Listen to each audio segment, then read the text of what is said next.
أعوذ بالله من الشيطان الرجيم. بسم الله الرحمن الرحيم. اللهم صل على سيدنا محمد وعلى آله وصحبه وسلم وبعد.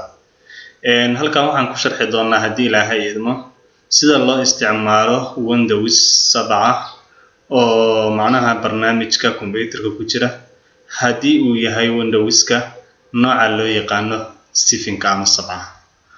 Windowskaasi wuxuu leeyahay mumayyizaad gaar ah iyo si gaar ahaaneed oo loo isticmaalo markii loo eego Windows-yaashka kale Windows XP, Windows Vista, Windows 8 iyo waxyaabo noocaas kale ah. Windows-ka marka waxaanu sharxaynaa waa Windows 7 ama 7 oo computerku markuu ku shaqeynayo. waxaanu ka hadlaynaa insha Allah sida adeegsiga horeeto computerka adeegsiga asaasiga ah sida marka ugu horeyso aad sida aad u istiyaar lahayd sida aad demin lahayd sida u daari lahayd iyo waxyaabaha noocaas kale ah.